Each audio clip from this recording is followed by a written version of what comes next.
Kweth mar Kenya Kwanza pod dhi nyime koda goyo debe ne paro mar chik mar omenda mar 2023 ka kwethno mar Azimio to nyono katiel gi ni ponono ni chikno opuodhi od bura to gibiro bago ng'anyo mar tipo e pacho kaeri. Bende jodolo koro kwedo chenro mar piny owacho mar temo gayo chenro mag ute lamo e pacho kam. Jodolo wacho ni weche mag thoe e puodho mashaka ola itudo kod weche mag njore to ok weche mag lemo. Kage wacho ni Paul Mackenzie ponono yud koda ketho en janjore ma ok ng'ano ero kata achiel kuom jogo ma bende yalo wach mar Nyasaye. Nyako Ramogi weche mathoth wa ekonu mokwongo wacha gi weche ma omiyo pek. Lazima tuchukue mwelekeo, na mwelekeo unaotupenda sisi wote ni mwelekeo wa kupitisha finance bill ili hawa mahustlers tuweze kuwahesabu. Jotelo ma Kenya Kwanza medogo debe ne paro mar chik mar 2023 e sama jod bura ikore mar gone ombulu juma manyien. Jodolo kwedo chenro mar keto chike magayo ute lamo kagi wacho ni nek mashaka online wach mar arita kwe ma piny owacho norem chiwo ne jopiny. Piny tindo biro digital, ng'ato ka ng'ato be nigi simu. Koro pesa nyaka donj ting e simb ng'ato ka ng'ato. Kaunti ma Homa Bay ochako chulo nyamreche ma kaunti no kosingo keto gi okumba mar thieth mar NHIF.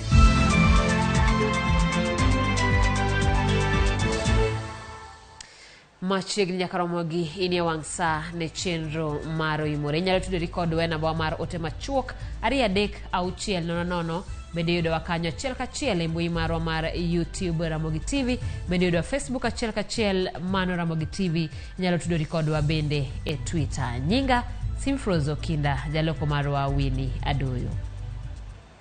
Kawachako eni josiasa mag Kenya Kwanza odhi nyime kod siro paro mar gero udi manyasani kata doko ni riwruok mar Azimio ne ogolo siem mar luongo ng'anyo maduong' e pacho ka poni od bura opuodho parono. Jotelo mag Kenya Kwanza wacho ni puodho parono e yo kende mar konyo piny owacho keto e tim agenda mage kaachiel gi chopo singo mane gimiyo jopiny e kinde campaigns. Kristo Wino miyo waler. Ndalo machuok kende motelo ne pedho paro mar omenda mar 2023 e nyim od bura chieng' tich ariyo juma manyien, josiasa odhi nyime kod golo chung' magi. Josiasa motenore kod kweth mar Kenya Kwanza ne omedo goyo debe ne paro makamano kata odoko ni riwruok mar Azimio ne obwogo luongo ng'anyo mar tipo e pacho kae poni od bura puodho parono. We cannot as Kenyans day in day out tukishinda tukilia tunaogopa. Lazima tuchukue mwelekeo, na mwelekeo unaotupenda sisi wote ni mwelekeo wa kupitisha finance bill ili hawa mahustlers tuweze kuwahesabu. Hii mambo ilipita kitambo. Imebaki signature tu ya rais, hajatuambia siku. Wajua hata wabunge wanajificha ficha. Rais William Ruto ana mipango mazuri kwa watu wa Kenya. Jagoro maduong' mar duond bura mar UDA Cleophas Malala mana kaka jotelo mamoko mag Kenya Kwanza odhi nyime kod goyo kore ni od bura dhi kadho finance bill gi thuon. So we are not going to get into those ultimatum games with Raila Odinga. Sisi kama UDA tunaenda kupitisha hiyo budget. Kama Raila anataka budget ianguke, mobilize your numbers in parliament. Jotelo mag Kenya Kwanza ochayo ng'ur mag Azimio kod riwruoge mag jotiche pacho kae kagi wacho ni kadho paro mar omenda mar 2023 e yo kende mar konyo piny owacho chwalo chenro mag dongruok kaachiel gi chopo singo mane gimiyo jopiny. Tutafanya juhudi yoyote ile tupitishe finance bill hii ili tumwezeshe Mheshimiwa Rais William Ruto aweze kutekeleza aliyetuahidi. Tutapitisha finance bill tupate maji ya tap, tupate hata sehemu ile inaitwa sewer system, na hiyo yote Mheshimiwa Rais ameweka tayari pesa 2.5 billion ambayo itafanya kazi hiyo katika Kuria East peke yake. Hiyo inatosha tu kukueleza kwamba lazima tufanye nini, tu support hii finance bill, tutaipitisha. Kata odoko ni moko kuom jopiny, josiasa kod riwruoge mag jotiche pacho kae kwedo parono kaluwore kod pek mar ngima e kindeni.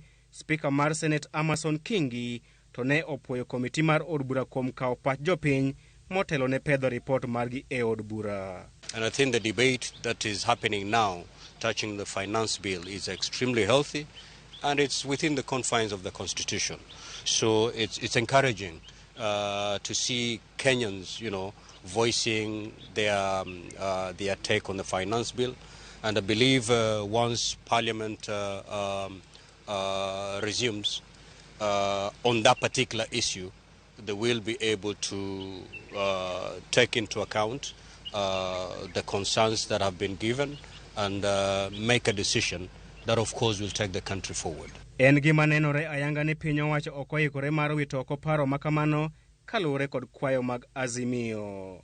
Komiti mar omenda dhi nyime kod ndiko ripot margi kata odoko ni ogai mar Azimio Raila Odinga ne obwogo luongo ng'anyo mar tipo e pacho kae poni od bura biro kadho paro makamano juma manyien. Azimio kod riwruok mar kembe mathedho mwandu e pacho kae wacho ni poni jo od bura kadho finance bill, thoth kembe dhi loro kaachiel gi riembo e tich moko kuom jotije maggi. Jatend piny William Ruto kata kamano oramo ni kinde osechopo mar keto e tim chenro mar gero udi bang' koso timo kamano e higa mar 2018. Chris Owino, Ramogi TV, Nairobi. Jatend jogo manok e od bura mar Senate, Stewart Mazayo, siemo piny owacho mar Kenya Kwanza kuom temo donjore chenro mag od burano gino makidek rocho twak mopogore opogore madhi nyime e od bura mar Senate.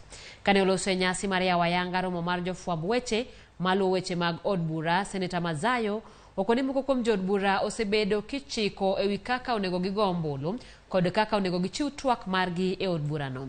Okoni en midhiero mabende juko jokombe mogwele e kamiti mopogore opogore mag od burano gino mokoni rocho ratiro kod chike matayo chenro mag kamiti makamano. No matter the price and demands, the management points where my good friend Duncan Kramer, Amazon Jeffa Kingi, EG, Senator Veronica Maina, I'll get to the word. This gentleman seated. Ni kama ambao wabunge wametekwa nyara. Kuna kitu kimoja ambacho kinatendeka, kwamba kabla hamjasema kitu ama kuna mjadala fulani unakuja,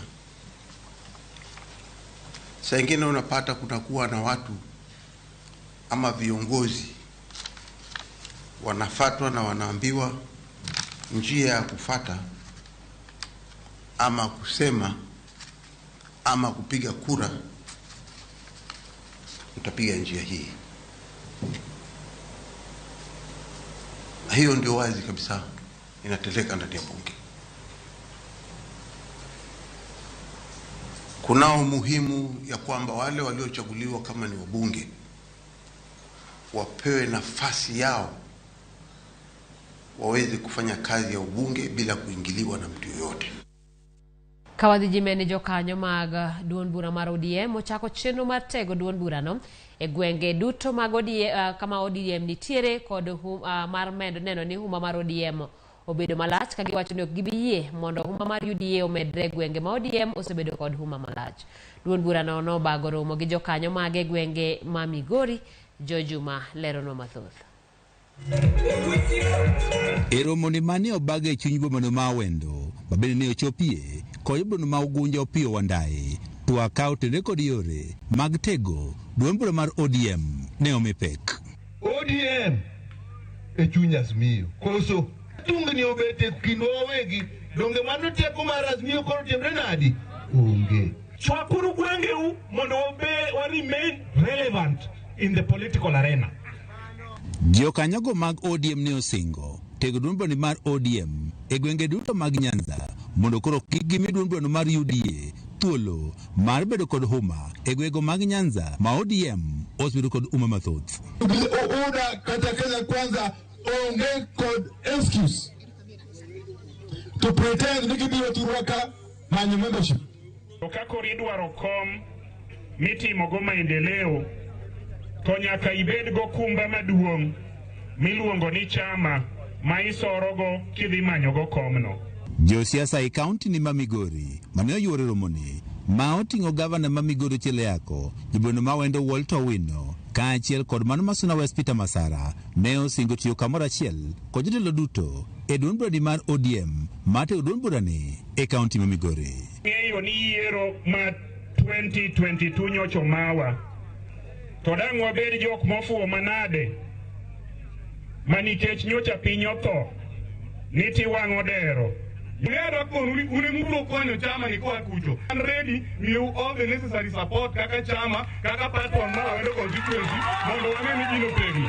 Jod bura ma Ogunja Piyo Wandai ne owacho ni jogo mane oyier kod otiko mar ODM to sani siro piny owacho ok gibiyenegi mondo koro giduogi e duond burani. Omiyo kini chama mar ODM to yieri kata ogoli nyaka iluw chik mar chama.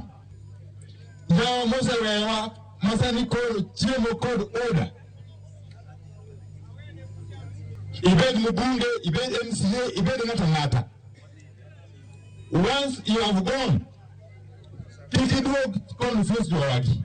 E kinde romo ni mar ODM, siasa mar paro mar chik mar omenda kaachiel kod twak ma ende dhi nyime e kind Azimio kaachiel kod Kenya Kwanza ma bende sani koro chung' bende ne omienjo.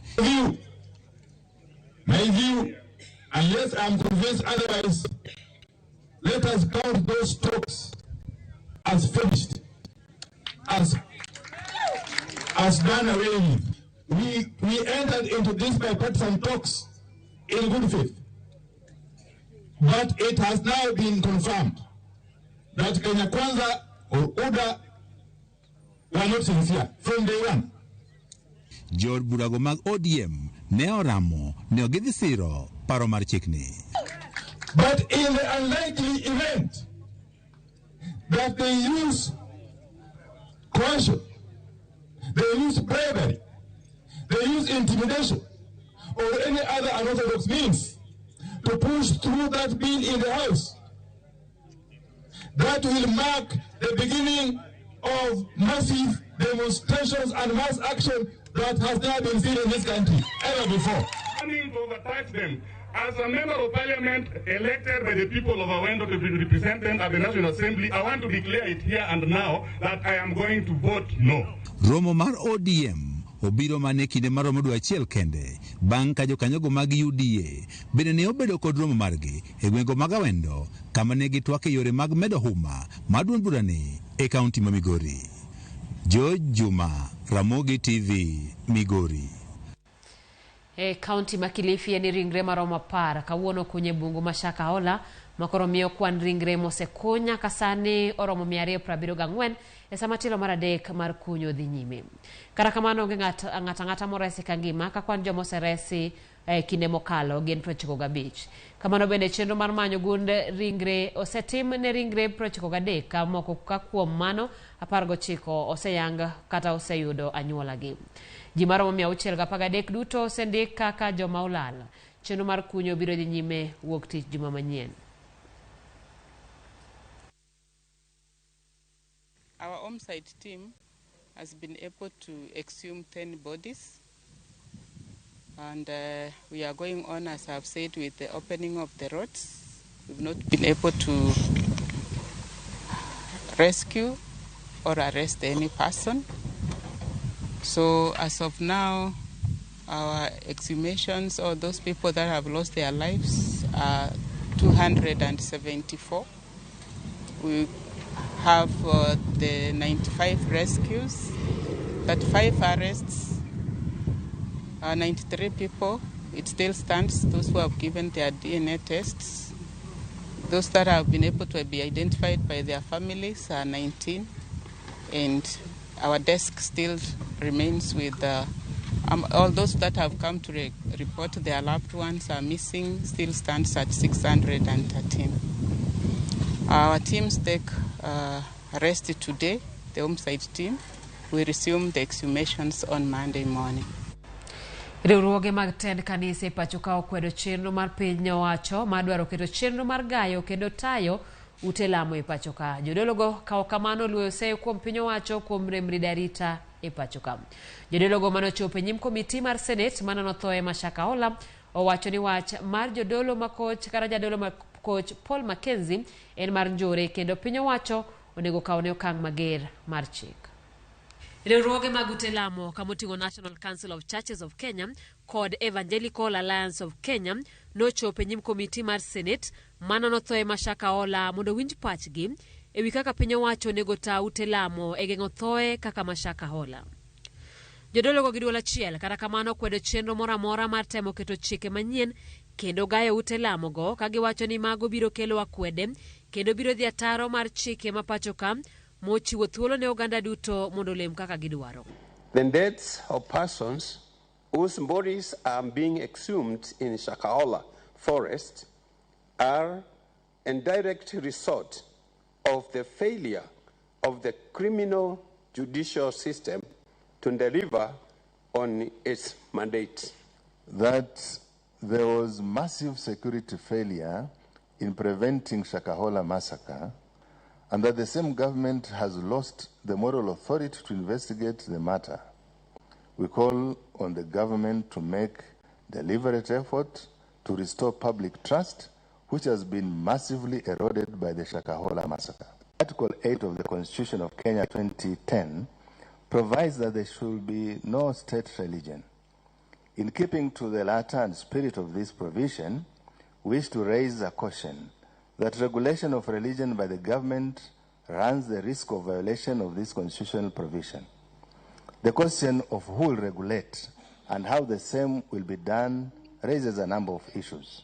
E lipot margi, jodologo bende owacho ni bedo ni thoth jo Kenya gin jo Kristo kendo nigi kuonde magileme.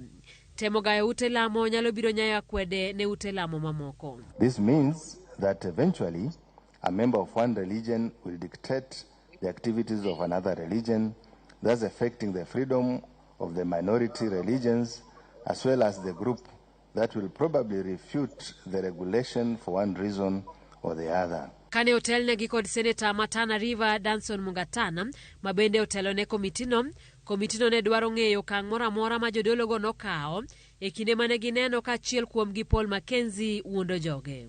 Was he a member of any of these umbrella organizations that you represent? Was he a member of any? And if he was, what disciplinary or what peer action did you apply if he was a member? And assuming he wasn't a member, what other thing did you do that, or because we can't say, that is the police, but this is your member or a non-member but preaching the gospel in his own maybe wrong way. Did you take peer action, collective action? Wach ma jodologo noduoko ni Mackenzie na ochako timo gige kilingling kane ok odwa riwore gi jowadgi. In the Christian faith, as it were, the Christian body is so much prescribed interdependence of members, and so relationships are strong and affirmed in the Christian faith. So if somebody is propagating a Christian faith and they promote isolation, it's a sign that the path may not be right. But however, for us, we cannot stop them because, Chair, we adopted a constitution that is fairly liberal in terms of the Bill of Rights. Jodologo koro chiwo paro ne piny owacho mondo ne ni ute lamo duto mantiere pacho ka oluwo chike mana kaka nitiere pende chike ma pacho ka kendo ka gikwayo piny owacho mondo rid arita kwe ne oganda duto. Jatend jotend migepe Musalia Mudavadi osingo ne medo lemo jotije piny owacho biro mana tim kaluwore kod tijegi mabeyo. Kotayo nyasi mar sidho rowere 51 mane tiegore kaka jotelo e piny owacho, Mudavadi wacho ni tich matek kod maler omiyo opuo kimedo gi lemo. Omedo jiwo rowere kokalo chenro no mar tiegruok mar rwako joma tindo e tiyo e sirikal mondo kaw thuolo mar jogo madhi rutaya.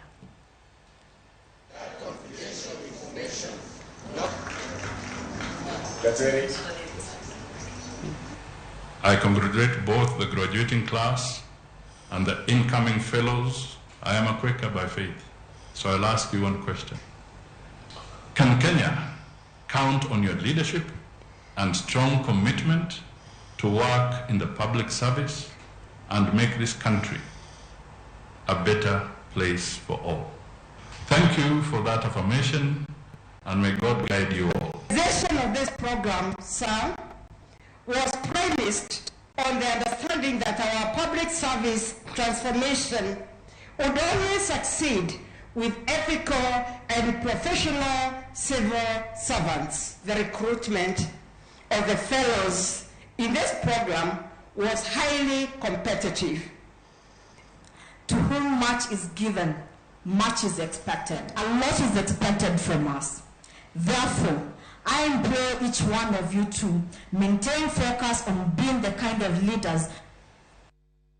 Piny owacho biro gero sikunde mag boarding abich e tong' mag gwenge ma North Rift kaka yorno mar nyayo kwe kod achiel mar oganda. Jatend migawo mar arita Kithure Kindiki oyango chenro makamano ka olero ni en yo achiel maneno ni oganda ma osebedo kod lwenje ma kinde ka kinde ochako puonjre dak kanyachiel ka gisomo, gikwayo kendo gitimo tijegi mapile. Sikunde ma oyiedhi e chenrono oting'o Dira, Todo, Tuwit, Lomuke kod Chepchoren mabiro chiwo puonj ne jopuonjre mawuok e counties ma Elgeyo Marakwet, Baringo kod West Pokot.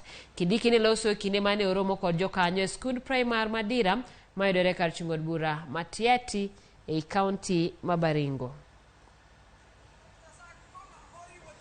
Everything sucks. Just kidding. Everything.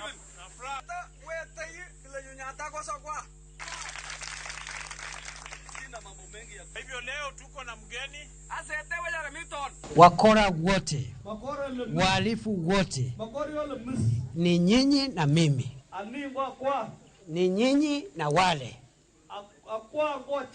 kwa sababu lazima tuchague amani. Kuna manufaa ya amani, na amani manufaa yake inazidi manufaa ya vita na uhalifu. Lakini wale watu wengi wazuri kama hao wanaona mbele yangu hapa, tutasaidiana na nyinyi, tujenge mashule, tujenge barabara, tuweke kilimo, na mimi wakati mnahesabu marafiki yenu, hata nyinyi mimi mniweke kwa hiyo list ya marafiki wenu. Jalatije mar bad migawo mar doho Anna Madi nyalo buonjo bang' doho mamalo wito oko chik mar loro account mage mag bengi e weche mag mibadhi mar mula mane itude godo. Account mag bengi mar Anna Madi ne olor kod doho mamalo dwe mokalo bang' kambi ma uso mula mar piny Dubai Bruton Gold Trading donjone e doho kod wuode miluongo ni Brian Ochieng. Ka ong'ado burano, jayal bura Justice Alfred Mabeyo wawacho ni onge neno mane yango ni Anna Madi ne oyudo omenda maromo $89,000 kaka ne idiego kod kambi mar Bruton Gold Trading. Doho kata kamano tamore kwayo mar Amadi mar wito oko bura makamano kalore ni kambi mar Amadi and Associates ne ondik e nyinge.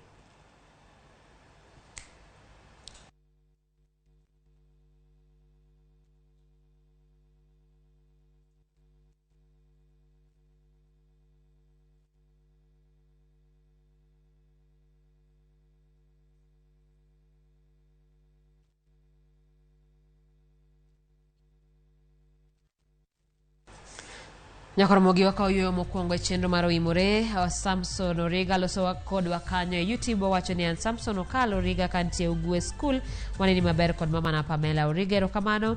Wycliffe Ochieng wacho ni an ase mar Nyakach. Joja Yala wacho ni awuol wuoda wedo pek onena wa Ramogi ler kantiere Nairobi. Kik idhi mabor, wadogi weche mathoth.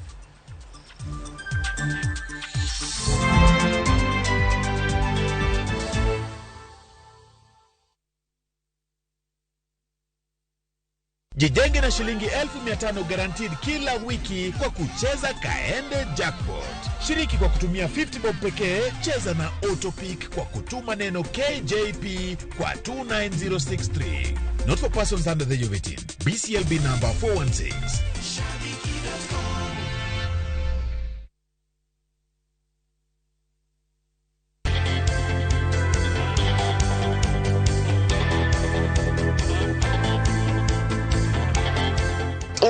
Kataka wane cleanups to think that we are mad people. To gima timo okni one mad, but we're trying to make our environment clean. Puonje kothin kodongo go umuhimu mar yien ber kabisa. Umuhimu mar kaw plastic tiketo kama onego keti. Nyathi dongo go konge kama to bando moko ewi nyathi yot mondo moki dan koduong.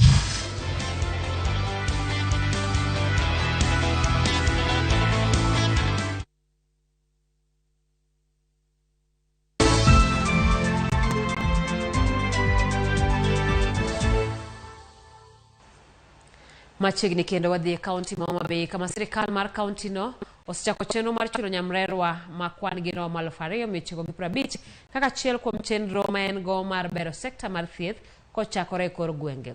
Gavana Gladys Wanga kuom thuolo mar jumbe ariyo osebedo ka bago romo gi nyamrerwa e sub county tema ntiere kaunti ma Homa Bay mar manyo riekni ma inyalo bero go lwasi mar tich ne nyamrerwa go.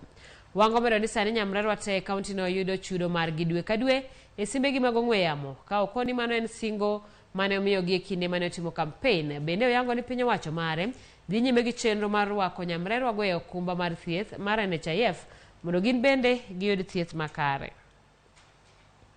Wawacho ni wach moro ni ng'ato nodhi omo pesa Homa Bay kaka nochopo e gine Kosele to jioro amia mo mae gicha ma koro chopo ka gino onge, samoro jomoko yude, samoro jomoko koyude, samoro ki otimore nang'o. Mano nwacho ni wach mwatieko nikech piny tindo biro digital, ng'ato ka ng'ato be nigi simu, koro pesa nyaka donj ting ting e simb ng'ato ka ng'ato. Joma registered e NHIF un koro kuchak uchul NHIF ni di chak ichulo pesa ni.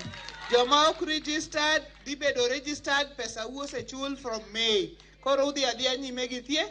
Nyaka ne wachak wuotho kodgi, nyaka ne wachak chulogi, waseneno lokruok kendo waseneno pogruok nikech kata osiptendewa tich mwasebedo kwatiyo osiptal, improvements mwasebedo kwa loso gine magidok ginyiso community ni osiptal makama sani nigi equipment bilani, ki in gi chandruok bilani tinyalo dhi kama tinyalo yudo konyruok.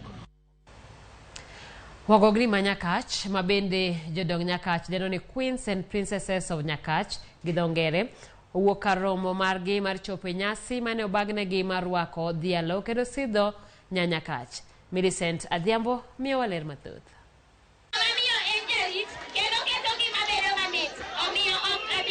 Nyanyakach kotelnegi kod mama Phoebe Asio ne orwak kod nyadhi e nyasi mar sidho kendo dhialogi.